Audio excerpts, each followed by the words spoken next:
मालकिन। अरे कांता, तू यहाँ और सुबह काम पे क्यों नहीं आई? और ये लड़का कौन है तेरे साथ में? वो मालकिन, ये मेरा भाई है और इसने ना एग्जाम पास किया है। आपके लिए ना ये गिफ्ट लेकर आए। तू खड़ा क्या है? देना मालकिन को गिफ्ट। अरे नहीं नहीं, दूर रहो। ठीक है, अब इन गरीबों के यहाँ का गिफ्ट थोड़ी ना लूंगी। लाए होंगे 100-500 का। ठीक है, अच्छी बात है, तुम्हारे भाई ने एग्जाम क्लियर किया है, उसके लिए कॉन्ग्रेचुलेशंस। ठीक है, मैं चलती हूँ, मुझे वैसे भी लेट हो रहा है। तुम जाओ यहाँ से और तू जल्दी घर पहुँच और सारा काम कर। मालकिन, एक बार पूछ तो लीजिए कि मेरे भाई ने किस चीज का एग्जाम दिया है। अरे ठीक है, मैं क्या करूंगी जानकर उसने कौन सा एग्जाम क्लियर किया और कौन सा नहीं। कौन सा कलेक्टर बन गया होगा कहीं का, नौकरानी का भाई है, बड़े से घर में नौकरी लग गई होगी, या तो सिक्योरिटी गार्ड बना होगा या फिर ड्राइवर। और कुछ तो औकात है नहीं वैसे भी तुम्हारी। तू चल जा यहाँ से, मेरा टाइम मत वेस्ट कर। मैडम, एक बार मेरी बहन की बात तो सुन लो कि मैंने कौन सा एग्जाम क्लियर किया है। कांता, अपने भाई को ना अच्छे से उसकी औकात याद दिलवा दे, क्योंकि जिसने कपड़े भी पहन रखे हैं ना, वो भी हमारी दी सैलरी से तूने दिलवाया है उसे, समझी? इसे ना अपनी औकात याद नहीं है, ज्यादा हवा में उड़ रहा है। और तू अच्छे से सिखा दियो इसे कि अगली बार से मुझसे कैसे पेश आए। मालकिन, अभी मेरा भाई नादान है, मैं समझा दूंगी इसे अच्छे से। अब तुम दोनों यहीं खड़े रहोगे क्या बुत बन के? और तू चल जल्दी घर पहुंच। चला, दरवाजा खोल। तेरी बहन की तरफ से तो तू यही काम करेगा।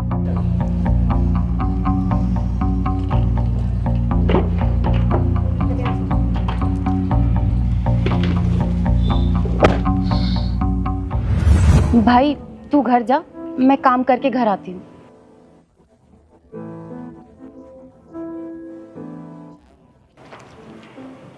इन्हें अपने पैसों का बहुत घमंड है ना। शायद ये एक बात भूल रही हैं कि गरीबों के साथ कुछ भी करो, लेकिन कभी ना उनका ईगो हर्ट मत करो। कलेक्टर की बात कर रही थी ना अब ये, अब ना कलेक्टर बन के ही दिखाऊंगा।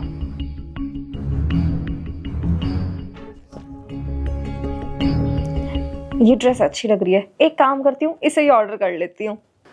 मालकिन, बुलाया आपने? कल से कहाँ गायब थी तू? इन्फॉर्म करना भी जरूरी नहीं समझती क्या? और आज भी आई है तो इतनी लेट आई है। नौकरी प्यारी भी है या नहीं? वो मालकिन, मैं अपने भाई के लिए ना किताबें लेने गई थी। क्या किताबें लेने गई थी? वो भी अपने भाई के लिए? अबे तूने क्या भाई भाई लगा रखा है इतने दिनों से? कहीं का तोप है क्या तेरा भाई? मालकिन, मेरा भाई कोई तोप तो नहीं, लेकिन मेरे जीवन का सहारा है। अगर मेरा भाई पढ़ लिख कर कुछ बन जाएगा ना, तो हमारी ज़िंदगी संवर जाएगी। फिर मुझे ना लोगों के घर पर झाड़ू पोछे का काम नहीं करना पड़ेगा। अबे तो क्यों उसकी किताबों में पैसे खर्च कर रही है? इससे अच्छा है 2 पैसे जोड़ ले, तुम्हारे ना फ्यूचर के लिए काम आएंगे। और क्या ही करेगा तेरा भाई पढ़ लिख के? ज्यादा से ज्यादा किसी बड़े घर में सिक्योरिटी गार्ड बन जाएगा, ड्राइवर या फिर नौकर, क्योंकि और कुछ तो देख तुम्हारी जिंदगी में है नहीं। ठीक है, ये सपने देखना ना, वो भी बड़े बड़े, तुम जैसे छोटे लोगों के बस की बात तो बिल्कुल भी नहीं है। तो एक काम कर, अपने भाई को ना घर बिठा ले, नहीं तो किसी मामूली इंसान के साथ यूं ही नौकरी पे लगवा दे। वैसे एक बात बता, इसे कौन सा एग्जाम दे रहा है तेरा भाई जिसकी तू किताबें लेने गई थी? मालकिन, मेरा भाई ना यूपीएससी की तैयारी कर रहा है। क्या यूपीएससी? तेरा दिमाग खराब हो गया क्या? इतने भी क्या बड़े सपने देखने लग गए हो तुम लोग? और वैसे भी क्यों अपने भाई पे इतना पैसा खर्च कर रही है? तुझे पता है ऐसे एग्जाम के लिए ना पैसा और दिमाग दोनों चाहिए, जो तुम लोगों के पास वैसे भी नहीं होता। और अगर तुम जैसे गरीब लोग यूपीएससी का एग्जाम क्लियर करके आईपीएस आईएएस बनने लग गए, तो हमारे जैसे लोग जिंदगी में क्या करेंगे? नहीं नहीं मालकिन, मेरा भाई ना पढ़ने में बहुत होशियार है और मुझे ना पूरा यकीन है कि एक ना एक दिन ना वो कुछ बनकर जरूर दिखाएगा।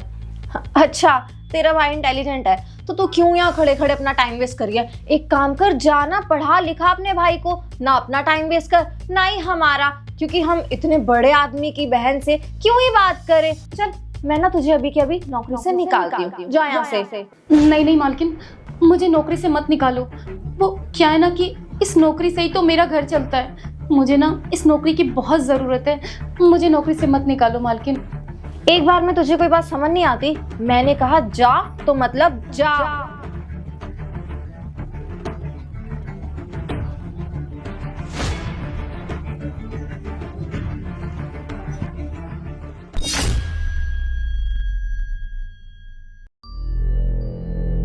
जी बताइए, कैसे मैं आपकी मदद कर सकता हूँ? सर वो एक्चुअली आपके डिपार्टमेंट ने ना हमारी प्रॉपर्टी पे स्टे लगा दिया, तो क्या प्लीज़ एक बार ये फाइल चेक कर लेंगे? वैसे आप कांता के भाई हो ना? जी बिल्कुल सही पहचाना आपने। अरे वाह सर, आप डीएम बन गए। मैं तो कांता को कहती थी कि देखियो एक दिन ना तेरा भाई बहुत कुछ करेगा जिंदगी में, और वो भी बताती थी कि आप पढ़ाई में बहुत तेज हो। आखिर उसका सपना सच हो ही गया, और उसकी बोली हुई बात भी। सर आप तो हमें जानते हो ना, फिर तो आप मेरा काम जल्दी से करवा दोगे। क्या कहा आपने? जानते हो? अरे जान पहचान की बात आप ना ही करो ना तो ही अच्छा है। मुझे आज भी याद है कि जब मेरी बहन आपके घर में काम करती थी तो आपने उसको ना जबरदस्ती उसके काम से निकाला था। एक बात बताओ, उसकी क्या गलती थी? उसने सिर्फ यही तो बोला था वो अपने भाई को पढ़ा लिखा कर एक अच्छा इंसान बनाना चाहती है, पर नहीं, आपने ना उसको बिना कोई रीजन के काम से निकाल दिया, वो भी उस टाइम पे जब उसको पैसों की सबसे ज्यादा जरूरत थी और मेरी फीस भरनी थी। आपने ना अपनी औकात दिखा दी थी उस दिन। और एक बात बताओ, क्या कोई बहन अपने भाई के लिए अच्छा फ्यूचर नहीं देख सकती? एक गरीब बहन अपने भाई को पढ़ा लिखा कर अच्छा इंसान नहीं बना सकती? लेकिन आपको इन चीज़ों से क्या फर्क पड़ेगा, क्योंकि आप तो ठहरे पैसे वाले लोग, और आप ना अपने से आगे किसी को बढ़ता हुआ देखना भी नहीं चाहते, क्योंकि आप लोगों को पैसों का घमंड ही इतना ज़्यादा है। सर आप ऐसे क्यों बोल रहे हैं? मेरी बहुत ज़्यादा इन्वेस्टमेंट है इस प्रॉपर्टी पे, और अगर ये पास नहीं हो पाया तो मेरा बहुत ज़्यादा लॉस हो जाएगा। और सर वैसे भी कांता हमारे यहाँ काम करती थी, आप तो घर के ही हुए ना, अब आप ऐसा करेंगे तो सही नहीं लगेगा। प्लीज़ इस फाइल पे आपको 2 मिनट लगेंगे, आप बस साइन करके पास कर दीजिए। देखो, मैं उन सब बातों को ना भुला चुका हूँ, और मैं काम ना प्रोफेशनली करता हूँ, ना कि पर्सनली। और मुझे एक बात बताओ, जब आपने ये प्रॉपर्टी खरीदी थी तो आपने किसी पटवारी से बात नहीं की? हाँ सर बिल्कुल की थी ना, भला ये कैसे छोड़ सकते थे?